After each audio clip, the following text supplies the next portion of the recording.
नमस्कार साथियों, स्वागत है आप सभी का अंकित इंस्पायर्स इंडिया पर। मैं हूं अंकित अवस्थी। लगता है दुनिया में शांति की तरफ दुनिया कदम बढ़ा रही है।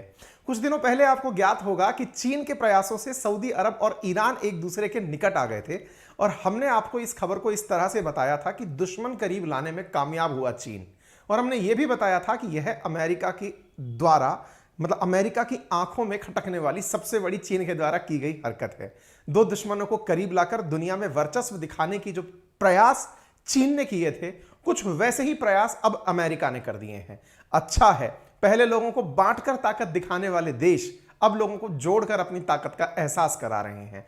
एक ऐसा ही कारनामा फिलहाल अमेरिका ने किया है। कहा जा सकता है कि अमेरिका ने चीन के खिलाफ दोनों दुश्मनों को एक कर दिया है। दोनों दुश्मन जापान और साउथ कोरिया।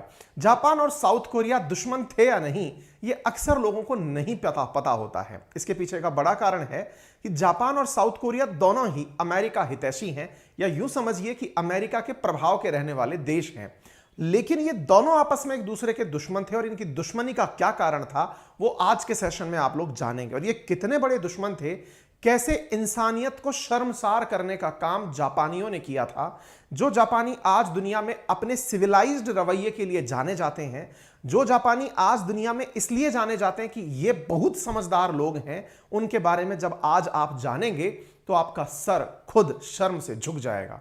उन जापानियों से किस प्रकार साउथ कोरिया ने आज दोस्ती की है, आज के सेशन में हम चर्चा करेंगे। ये बदलते समीकरण दुनिया के लिए कितने फायदेमंद हो सकते हैं या यह मुसीबत खड़ी कर सकते हैं, आज के सेशन में विस्तार पूर्वक इन सभी चर्चाओं को आज हम आपसे लेने वाले हैं। चलिए आपको शुरुआत करते हैं और बताते हैं एक तस्वीर से। ये जो आप तस्वीर फिलहाल देख रहे हैं, ये जापान और साउथ कोरिया के राष्ट्राध्यक्ष हैं। दोनों एक साथ 12 साल बाद दिखाई दिए हैं। एक साथ बाइलैटरल रिलेशंस में 12 साल बाद दिखाई दिए हैं। अर्थात ये दोनों मिलते जुलते अंतरराष्ट्रीय मंचों पर रहे हैं, लेकिन साउथ कोरिया और जापान बाइलैटरली यानी दोनों देश एक साथ एक जगह केवल एक दूसरे से मिलने के लिए 12 साल बाद आए। ये तस्वीरें ही नहीं, इसके साथ साथ ये तस्वीरें भी बहुत कुछ बयान करती हैं। जरा आप इन तस्वीरों को देखकर दोनों के बीच सुधरते रिश्तों की प्रगाढ़ता को महसूस कर सकते हैं। जरा इन तस्वीरों को देखें, दोनों को टोज करते हुए देखें, दोनों को हैंडशेक करते हुए देखें। एक तरफ जापान से हैं तो एक तरफ साउथ कोरिया से हैं। दोनों ही राष्ट्राध्यक्ष एक दूसरे से जिस तरह चीयर कर रहे हैं, लग रहा है दोनों एक दूसरे को बता रहे हैं कि चलो बीती ताही बिसार दे, जो हो गया उसे भूल जाते हैं और नए अध्याय की शुरुआत करते हैं। तभी तो आज हर अखबार की सुर्खी है, Japan South Korea renew ties at Tokyo summit. जी हां साथियों, जापान की राजधानी टोक्यो में साउथ कोरिया और जापान ने मिलकर अपने रिश्तों का नया अध्याय लिखना प्रारंभ कर दिया है। आप हर अखबार की खबर देख सकते हैं कि Japanese prime minister Fumio Kishida और साउथ कोरिया के प्रेसिडेंट यून सुक यियोल दोनों ने एक दूसरे के साथ संबंधों को बढ़ाने पर, प्रगाढ़ता दिखाने पर जोर देते हुए नए अध्याय की शुरुआत की है। हर अखबार की एक ही खबर, जापान और साउथ कोरिया आए एक दूसरे के नजदीक। अब यह खबर में आपको बहुत ज्यादा जरूरी यह जानना है, ये दूर क्यों थे और कब से थे, क्यों इतने एक दूसरे के खिलाफ थे। क्योंकि आज के जमाने में हम लोग जो ये मानते हैं कि अमेरिका साउथ कोरिया और जापान को अपनी तरह से चलाता है, वो दोनों देशों को कभी एक दूसरे के करीब लाया ही नहीं या लाने का प्रयास नहीं किया।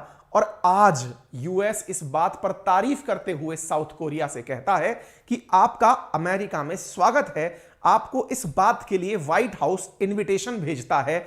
अमेरिका इसकी तारीफ करते हुए साउथ कोरिया से कहता है कि आपकी यह टाइज हिस्टोरिक हैं और आप मिलने के लिए हमसे चले आइए। कहने का कुल जमा अर्थ यह है कि इस घटना के बाद से यह माना जा रहा है कि आने वाले समय में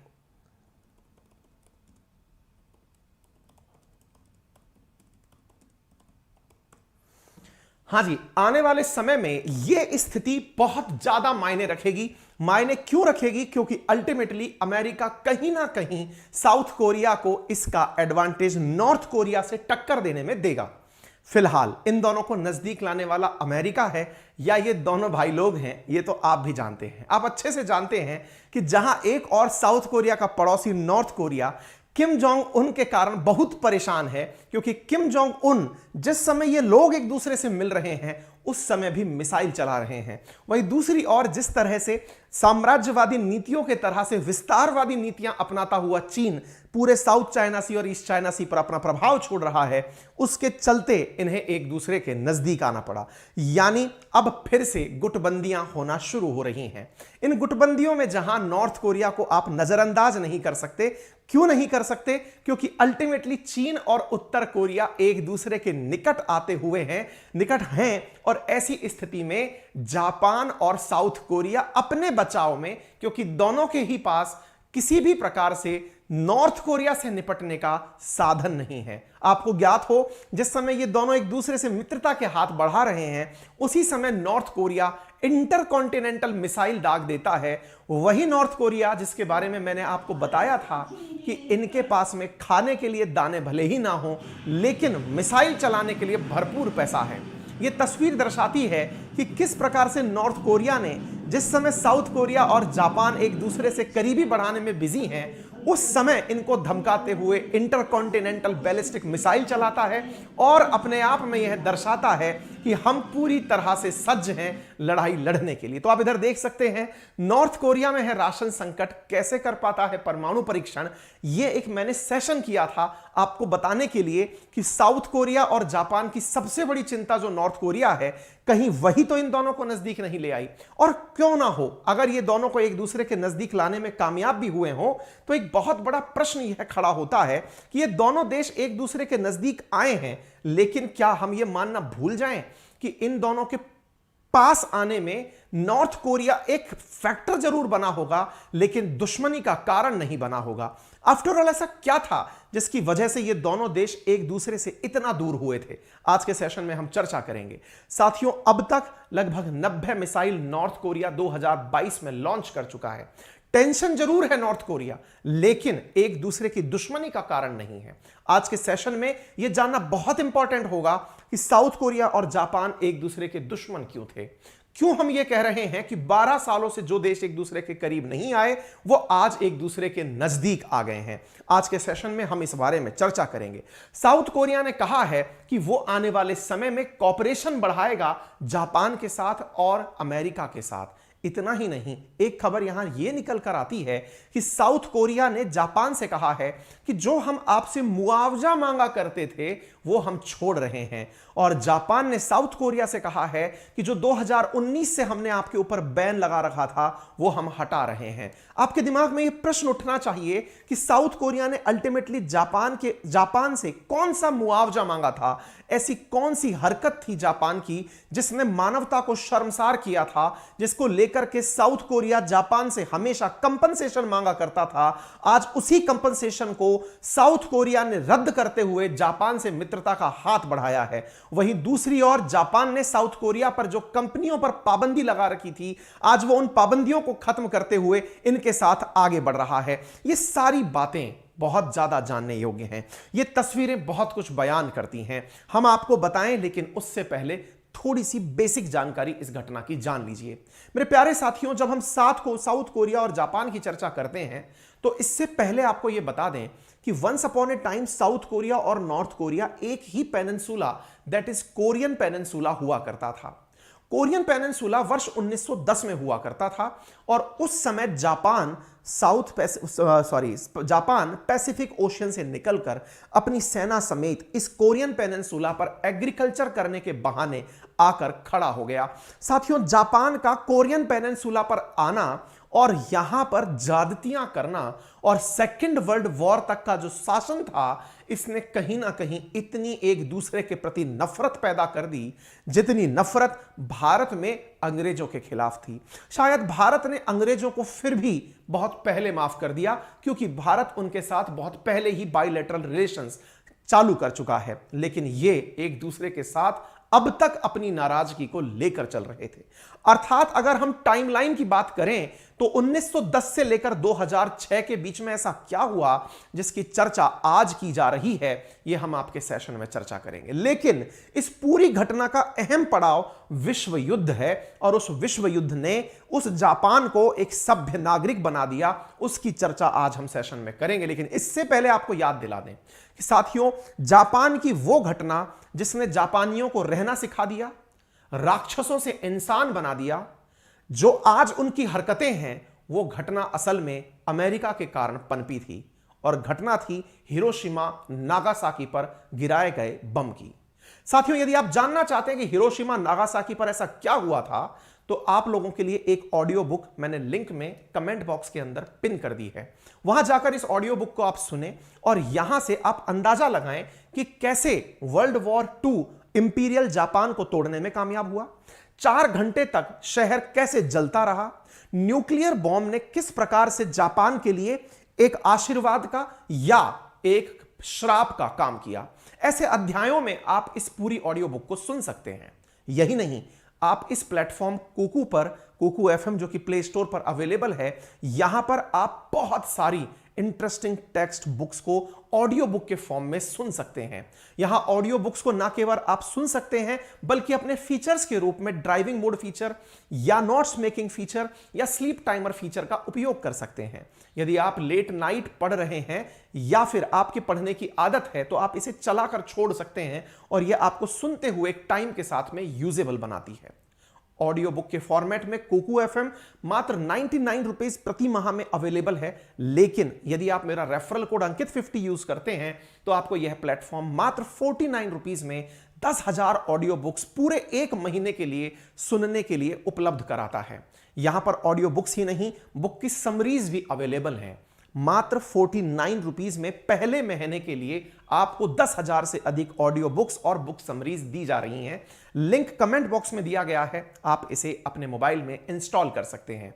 साथियों, अब हम चर्चा करते हैं इस घटनाक्रम को समझने की और दोनों की दुश्मनी की।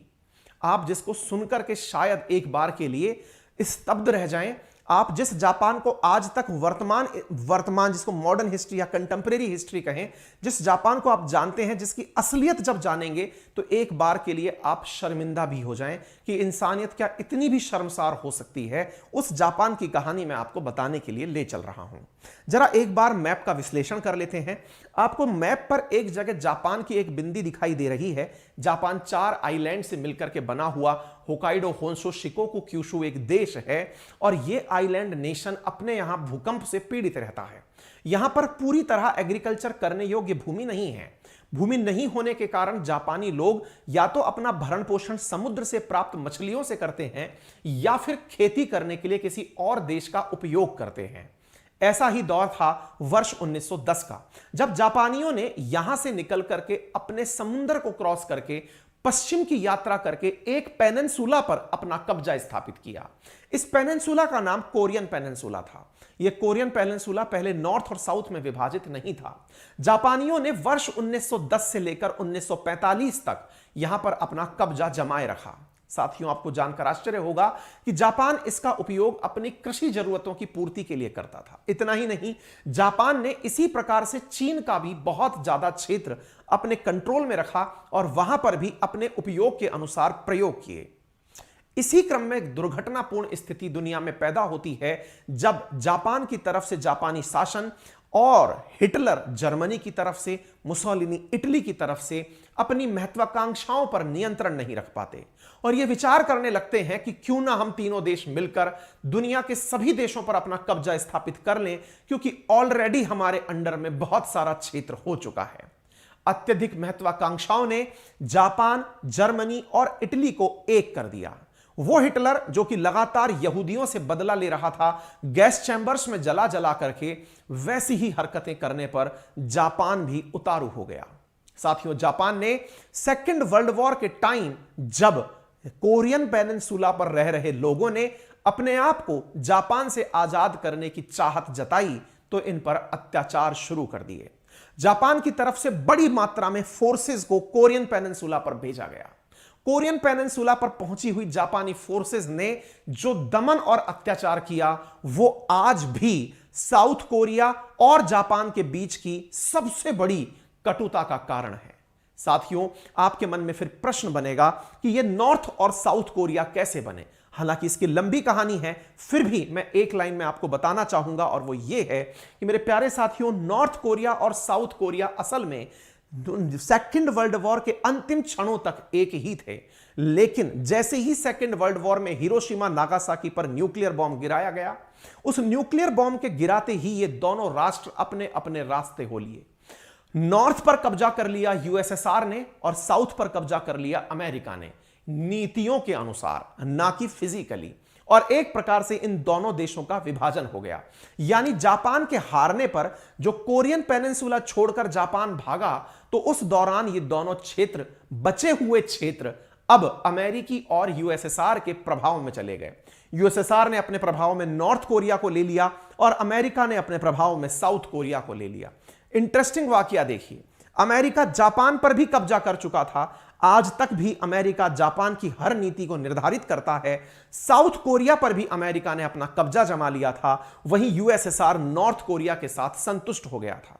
फिर आप पूछेंगे, आज शत्रुता का कारण बताइए। आगे बढ़ते हैं साथियों। जब हमने 1945 तक की घटनाक्रम आपसे डिस्कस कर दी, यहां यूएसएसआर और यहां यूएसए अपना अपना प्रभाव जमाने लगे, तो नॉर्थ कोरिया और साउथ कोरिया को लगने लगा कि जो हमें मिला है वो कम है। इसी के चलते दोनों देश एक दूसरे के विरुद्ध लड़ने के लिए आमादा हुए। यह दौर था शीत युद्ध का। सेकेंड वर्ल्ड वॉर के बाद में अमेरिका और यूएसए को लगने लगा, यूएसएसआर को लगने लगा कि हम दोनों में से बड़ा कौन है, और इसी क्रम में ये दोनों एक दूसरे पर लड़ाई के लिए आमादा हुए। इस दौर को कोरियन वॉर कहा गया। साथियों, ये कोरियन वॉर का दौर नॉर्थ और साउथ को लड़ा रहा था और इस दौरान शक्ति प्रदर्शन कर रहे थे अमेरिका और यूएसएसआर। 1991 में जब यूनाइटेड नेशंस के द्वारा यह स्वीकार कर लिया गया कि यूएसएसआर 15 देशों में टूट गया है, शीत युद्ध की समाप्ति होती है और उसी समय पर ये दोनों देश यूएन को ज्वाइन कर लेते हैं एज एन इंडिपेंडेंट नेशन। धीरे धीरे यह समय का पहिया आगे बढ़ता गया और बढ़ते बढ़ते 2006 में नॉर्थ कोरिया ने दुनिया को तब हैरान कर दिया जब इसने न्यूक्लियर वेपन का परीक्षण किया। आज भी साउथ कोरिया के पास न्यूक्लियर वेपन नहीं है, लेकिन नॉर्थ अपने पास न्यूक्लियर वेपन रखता है। फिर से वही कोरियन वॉर का दौर कहीं ना आ जाए, इस वजह से साउथ कोरिया और जापान एक दूसरे के नजदीक आए हैं। लेकिन इस दौरान जिस कटुता को बार बार बोला जा रहा है, वो कटुता है जापानियों के द्वारा सेकेंड वर्ल्ड वॉर के दौर में, जब 1939 से 45 के बीच में सेकेंड वर्ल्ड वॉर चल रहा था, तब जापानी सेना ने कोरियंस पर दमन करने का जो तरीका अपनाया वो बेहद शर्मिंदाजनक था। क्या था, आइए चर्चा करते हैं।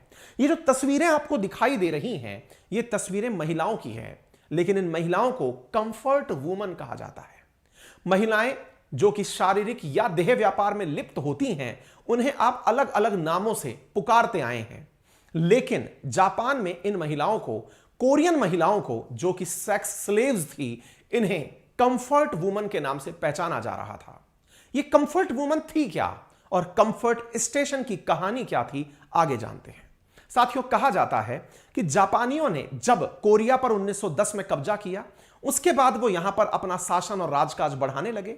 धीरे धीरे जब सुगबुगाहट कोरियंस के द्वारा विरोध के रूप में होने लगी और जापान ने इस विरोध को कुचलने के लिए अपनी सेना साउथ कोरिया भेजना या फिर कोरियन पेनिनसुला भेजना शुरू की, उसी दौर में जापानी सेना अपना सारा साजो सामान लेकर के तो पहुंच गई, लेकिन महिलाओं की पूर्ति के लिए उन्होंने कोरिया में या कोरियन पेनिनसुला में कंफर्ट स्टेशंस का निर्माण किया।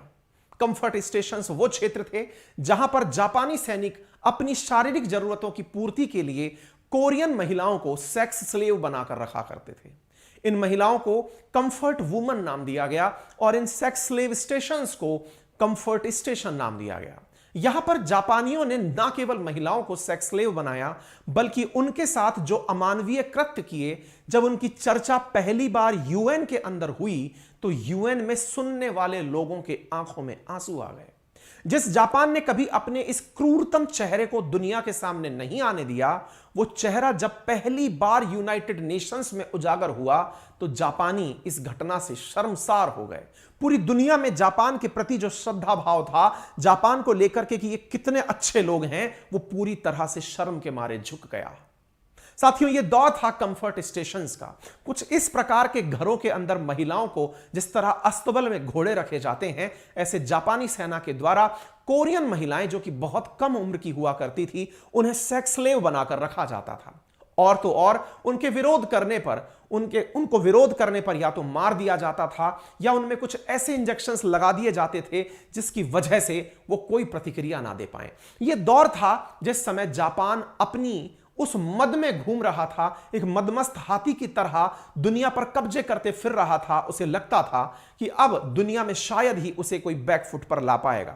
बिल्कुल वैसे ही जैसे हिटलर को लगता था जर्मनी के बाद वो दुनिया के हर देश पर अपना राज स्थापित करेगा, वैसा ही जापान के शासन को लगता था। ये सब एक जैसी विचारधारा के लोग जब आगे बढ़ रहे थे तो उस दौरान जापानी सेना इन कंफर्ट वुमेन्स के साथ अत्याचार किए जा रहा था। दुर्भाग्य की बात है कि सेकेंड वर्ल्ड वॉर 1945 में खत्म हो गया, लेकिन दुनिया को इस बात के बारे में पता चलते चलते लगभग 50 साल लग गए। दुनिया को यह बात पहली बार कब पता चली, कैसे यह जानकारी निकल कर आई, वो हम बताएंगे, लेकिन जो प्राप्त जानकारी अभी मीडिया में है उन्हें आप जानिए। कहते हैं कि ये सबसे पहले गरीब घरों की लड़कियों को टारगेट किया करते थे। किसी फैक्ट्री में काम के बदले उन्हें अच्छे पैसों का लालच दिया जाता था और उठाकर उन्हें एक ऐसे ट्रक में डाल दिया जाता था जहां पर कम उम्र की लड़कियां ऑलरेडी बैठी हुआ करती थी। यहां पर कंफर्ट वुमन उन लड़कियों को कहा जाता था और उन्हें एक नंबर दे दिया जाता था। यहां पर नंबर देने का जो कार्य सिलसिला था, यह एक जापानी टर्म IANFU से आया था, जिसका अर्थ था राहत के लिए महिला। और यहां सैनिक लड़कियों को गांवों से ढूंढ ढूंढ कर उठाकर लाते थे। पूरी तरह से एक ऑर्गेनाइज्ड तरीके से एक सेक्स इंडस्ट्री खड़ी की जा रही थी। रोजाना हर लड़की की जिम्मेदारी 30 से 40 जापानी सैनिकों की जरूरतें पूरा करने की होती थी। विरोध करने पर मारपीट की जाती थी। हालांकि कई संस्थाओं का मानना है कि जापान ने यौन गुलाम रखने की जो शुरुआत थी वो बहुत पहले से की थी, लेकिन यह जानकारी सेकेंड वर्ल्ड वॉर के दौरान धीरे धीरे बाहर आना शुरू हुई थी। United states institute of peace के मुताबिक साल 1932 से अमेरिका के सामने समर्पण यानी 1945 तक जापान ने बड़े ही संगठित तरीके से पूरी की पूरी सेक्स इंडस्ट्री खड़ी कर दी थी, जिसमें लाखों लड़कियां कोरिया की थी तो बहुत सी वियतनाम, फिलीपींस और चीन से थी। इन लड़कियों के साथ, महिलाओं के साथ हिंसा के ढेरों वाकये हुए हैं। जापान ने क्रूरता की सारी हदें पार करते हुए लड़कियां जो यौन रोग से ग्रस्त हो जाती थी उन्हें सीधा जला दिया जाता था या उन्हें मार दिया जाता था या एक नदी के अंदर जो बर्फ से जमी थी वहां फेंक दिया जाता था। कहते हैं कि महिलाएं प्रेग्नेंट ना हो जाएं, इसलिए उन्हें एक विशेष प्रकार का इंजेक्शन जिसका नंबर 606 था वो दिया जाता था, जिसके बारे में साइड इफेक्ट्स तक की चर्चाएं होती हैं कि ये महिलाएं या तो सेहत में बहुत कमजोर या फिर बहुत ही फूलने जैसी हो जाती थी और ऐसी स्थिति में इनका केवल और केवल काम उन्हें पूरी तरह सेक्स स्लेव बनाकर रखना होता था। साथियों, कहा जाता है कि जापानियों ने जो मानवता के साथ दुर्व्यवहारपूर्ण स्थिति की वो केवल जापान के द्वारा कोरिया पर ही नहीं, चीन पर भी थी। कहते हैं कि जापान चीनी महिलाओं के साथ भी कुछ ऐसे प्रयोग किया करता था। बहुत सारे यौन रोग, उन यौन रोगों का टेस्टिंग वो लाइव लोगों पर किया करता था। लाइव लोगों पर मतलब जो लोग जिंदा हैं, जो स्वस्थ हैं, उनके अंदर शरीर में बैक्टीरिया डालकर, उनके शरीर में वायरस डालकर उसका प्रभाव जांचा करता था। यौन रोग से पीड़ित महिलाओं और पुरुषों का संसर्ग कराकर यह जांचने का प्रयास करता था कि बीमारी का प्रसार कितना होगा। उन पर दवाएं डाल करके उनको मारने का प्रयास किया जाता था, यह दवा कितना प्रभाव करेगी। एक स्वस्थ महिला या पुरुष में दवाओं का इस्तेमाल करके जापान उन्हें लाइव लेबोरेटरी के रूप में इस्तेमाल किया करता था। जो जापान आज टेक्नोलॉजी के नाम पर दुनिया में सर्वथा पूजनीय है, दुनिया की तीसरी बड़ी इकोनॉमी के रूप में जाना जाता है, उसने इस रास्ते तक पहुंचने के लिए ना जाने कितने लोगों की जानें ली हैं, यह कहना बहुत ही दूभर होगा। ये स्थितियां जब सामने आई उस समय तक बहुत देर हो चुकी थी। कोरिया के अंदर तो ये बातें खूब चर्चा में थी, क्योंकि युद्ध के बाद में वो महिलाएं कहीं दिखाई नहीं दी, क्योंकि समाज ने उन्हें स्वीकार नहीं किया या जापानियों ने उन्हें जिंदा जला दिया। लेकिन 1991 के अंदर पहली बार घटना बाहर आई जब किम हक सुन नामक एक महिला ने अपनी जानकारी कि वो कैसे कंफर्ट वुमन के रूप में कंफर्ट स्टेशन में रखी गई थी, उसने टेलीविजन पर आकर अपनी कहानी लोगों को सुनाई। कंफर्ट वुमन नाम का जो चेहरा अब तक गुपचुप अफवाह के रूप में था, वो लोगों के सामने आने लगा। जापान की यह हरकत जब सामने आने लगी तो संयुक्त राष्ट्र ने इस बात पर संज्ञान लिया और आपको जानकर आश्चर्य होगा कि यूनाइटेड नेशंस ने इंपीरियल आर्मी ऑफ जापान की इस घटना को इतिहास की सबसे बड़ी सेक्सुअल स्लेवरी माना, जिसे सरकार ने वर्षों तक दबा के रखा था। आप इस बात से अंदाजा लगा सकते हैं कि 1991 तक भी यह बात साउथ कोरिया से बाहर निकलकर नहीं आई थी, क्योंकि प्रमाण देने के लिए कोई नहीं था। एक महिला जिसका नाम है हांग सो गुन, उसने अपनी टेस्टिमनी यानी खुद से स्वीकार करते हुए जब कहा तो यूएन को रुला दिया। उन्होंने बताया कि जब वो 17 साल की थी तो कुछ सैनिक उनके घर आए, ट्रक में बिठाकर दूर ले गए। ट्रक में मेरी ही उम्र की और लड़कियां थी। लंबे सफर के बाद हमें एक नदी के पास बनी सूनी फैक्ट्री में छोड़ दिया। हर लड़की को एक छोटे कमरे में और हर कमरे का एक नंबर दे दिया। कई सैनिक को घंटों बाद जब एक सैनिक उसके कमरे में आया, रेप किया, मारपीट की और सब वहां से चला गया। बहुत से सैनिक आए, बारी बारी से रेप करते गए और लोग एक दूसरे को हवाले करते गए। और जब विरोध किया तो उन विरोध करने वालों ने उनका गैंग रेप किया और फिर कपड़े उतारकर बर्फीली पड़ी नदी में फेंक दिया, जिसका नाम मुंडन नदी था। यह बात जब स्वीकार की गई, यूनाइटेड नेशंस में यह बात निकलकर जब आई, तो महिलाओं के ऊपर हुए इस अत्याचार को यूनाइटेड नेशंस ने वर्ष 2016 के अंदर अपनी हेडलाइन बनाया।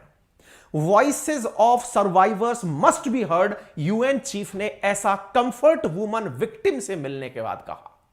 कंफर्ट वुमन विक्टिम जब यूएन में जाकर अपनी दास्तान सुनाई, आप विचार करिए 1991 में पहली बार कोई महिला इस बात को बोलने के लिए सामने आई थी।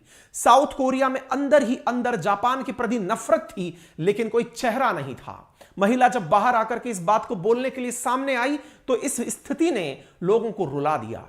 यूएन ने जब इस बात को कहा तो जापान ने इस बारे में अपनी तरफ से सॉरी कहा। उसने कहा कि वो वार टाइम में किए गए इस क्राइम के लिए शर्मिंदा है। आप सोचकर देखें, जो जापान दुनिया में आज भी हेनले पासपोर्ट इंडेक्स में इसलिए आगे रखा जाता है कि जापानी बहुत ही डेकोरेटिव लोग होते हैं, ये एक एक चीज बड़े नियम और कानून से करते हैं। ये शर्मसार लोग हैं जिन्हें अपनी सच्चाई पता है। ये 2015 में अपनी तरफ से बोलते हुए पाए गए कि वी आर वेरी सॉरी कि हमने इस तरह का कृत्य किया, लेकिन कोरिया ने इनसे इंसाफ के रूप में कंपनसेशन मांगा कि आपने जितनी भी यातनाएं की, लाखों लोगों की जो आपने जान ली, इसके बदले में हमें कंपनसेशन दीजिए। यह कंपनसेशन की मांग साउथ कोरिया और जापान के बीच में बॉर्न ऑफ कंटेंशन बन गई, यानी कि लड़ाई झगड़े का कारण बन गई। साउथ कोरिया जापान के साथ रिश्ते सामान्य नहीं कर पाया क्योंकि उसकी रगों में नफरत उबल रही थी। इस नफरत के दौर को दोनों देशों ने एक दूसरे के साथ फिलहाल के लिए भुला दिया है। दोनों देश एक दूसरे के नजदीक तो आए हैं, लेकिन कुछ तस्वीरें ऐसी हैं जो हमेशा साउथ कोरिया में रहेंगी और वो तस्वीरें जापानियों को शर्मिंदा करेंगी। ऐसी ही एक तस्वीर मैं आपके सामने दर्शाता हूं जिसने जापान को उद्विग्न कर दिया था। आप इस तस्वीर को देखें तो आप खुद से इस बात को समझ जाएंगे। यह तस्वीर है साउथ कोरिया में बने एक स्टैच्यू की, जिसमें एक महिला है जो कंफर्ट वुमन के रूप में बैठी है। एक पुरुष है जो दिखने में महाकाय है, यानी यह दर्शाता है कि वो बहुत पावरफुल है, लेकिन वो शर्मिंदा है क्योंकि वो महिला एक उदास चेहरे के साथ बैठी है। मानवता के साथ हुए इस क्रूरतम अन्याय को जब साउथ कोरिया ने पहली बार पब्लिक किया तो इससे जापान ने साउथ कोरिया को धमकाते हुए कहा कि यह हम दोनों के रिश्ते खराब करेगा। यानी एक तो चोरी और ऊपर से सीना चोरी। यानी इतिहास में हुई कटुता को आप दुनिया को फिलहाल मत बताइए, क्योंकि हम सुधर चुके हैं। साथियों, आपका इतिहास कभी भी आपका पीछा नहीं छोड़ता, इसीलिए हर कदम जब दुनिया में उठाएं तो बड़ा सोच समझकर उठाएं, क्योंकि एक दिन जिन पत्थरों पर चढ़कर आप बालिशान बंगला इमारत बना रहे हैं, वो पत्थर जब हिलने लगेंगे तो वो बंगले टूट जाएंगे। ये चीजें जापान को बहुत परेशान कर रही थी, लेकिन आज एक जीत है जापान की, क्योंकि साउथ कोरिया ने अपने इस कंपनसेशन की मांग को भुला दिया है। वो तस्वीरें जो मैंने आपको शुरुआत में दिखाई साउथ कोरिया और जापान के रिश्ते सामान्य होने की, शायद वो ये दर्शाती हैं कि दोनों के बीच अब सब कुछ सामान्य हो गया है। साउथ कोरिया अपनी हिफाजत के लिए नॉर्थ कोरिया से जापान के नजदीक आ गया है, क्योंकि नॉर्थ कोरिया अब उन पर मिसाइल दागने की तैयारियों में है। ऐसी स्थिति में ये दोनों एक दूसरे के साथ आकर संभवतया एक दूसरे की हिफाजत सुनिश्चित कर पाएंगे। इंपीरियल आर्मी के और भी कई खौफनाक काम थे, जिनमें से यूनिट 731 गूगल पर जब आप सर्च करेंगे तो एक ऐसी बायोलॉजिकल लैब है जिस पर चीन के अंदर प्रयोग किए जाते थे। ऐसी लैब जिसमें महिलाओं और पुरुषों पर जिंदे वायरसेस और ये सब चीजें डाली जाती थी। दुनिया में ऐसे बहुत से कारण साथियों, ऐसी बहुत सी घटनाएं हैं जो युद्ध के बहुत गंदे चेहरे को दर्शाती हैं। हमारे लिए युद्ध आज के सोशल मीडिया के जमाने पर एक वीडियो गेम जैसा दिखता है। इतने लोग मरे, उसके इतने लोग मरे, हमें क्योंकि आजकल जिस तरह के वीडियो गेम खेलते हैं हमें लगता है कि इंसान की जिंदगी भी शायद किसी एक कैरेक्टर की तरह है। लेकिन वास्तविकता में साथियों, जो लोग युद्ध लड़ते हैं वो तो वहीं पर शहीद हो जाते हैं या जीत जाते हैं, लेकिन जो पीछे रह जाते हैं उनके क्या यातनाएं सहन करनी पड़ती हैं, ये शायद हम और आप जब तक खुद विक्टिम ना हो महसूस नहीं कर सकते। इसलिए युद्ध को सेलिब्रेट करने वाले लोगों को बचना चाहिए। युद्ध सेलिब्रेशन का कारण नहीं हो सकता। हां, यह बात हमारे कथनों में सही है कि महाविध्वंसी नवनिर्माण का कारण बनता है, और शायद यही कारण है कि जापान पर हिरोशिमा नागासाकी पर जब बम डाला गया तो नया जापान बनकर आया। जर्मनी के ऊपर जब हमले हुए तो आज जर्मनी सबसे यूरोप का विकसित देश बनकर आया। इंसानियत शायद फिर से समझदार तो बनी, लेकिन पुरानी हरकतें दोहराने का कहीं प्रयास ना हो जाए, इसलिए बार बार इतिहास जानते रहना बहुत जरूरी है। बाकी आपकी क्या राय है, कमेंट बॉक्स खुला है, आप जरूर हमें बताएं, और इसके साथ साथ आप इस सेशन को ज्यादा से ज्यादा लोगों तक साझा करें। चैनल पर नए हैं तो इसे सब्सक्राइब करना बिल्कुल ना भूलें, क्योंकि उसमें आपको एक क्लिक करना है जिसका कोई चार्ज नहीं लगता। वीडियो को ज्यादा से ज्यादा शेयर करें और अपने कमेंट बॉक्स में कमेंट जरूर डालें। साथियों, हमने एक लिंक आपको कुकू एफएम का दिया है, जहां जाकर आप ऑडियो बुक सुनने के लिए इसको ऑनलाइन प्लेटफॉर्म से डाउनलोड कर सकते हैं। मेरा रेफरल कोड अंकित50 यूज कर सकते हैं। ठीक है, फिलहाल के लिए इतना ही। और हां, हमारे कोर्सेज अब हमारे एप्लीकेशन RNA बाय अंकित अवस्थी सर पर उपलब्ध हैं, जहां आप पेड कोर्सेज में हिस्ट्री, ज्योग्राफी, पॉलिटी, इकोनॉमी की साल भर की क्लासेज मात्र 1999 में सुन सकते हैं, देख सकते हैं, नोट्स प्राप्त कर सकते हैं, लाइव क्लासेस ले सकते हैं, जो कि यूपीएससी के फाउंडेशन लेवल का कोर्स है, और डिटेल्ड एनालिटिकल कोर्स आपको यहां पर दिया जा रहा है। तो आज ही ज्वाइन करें और अपने आप को नॉलेज से भरपूर करें। बहुत बहुत धन्यवाद।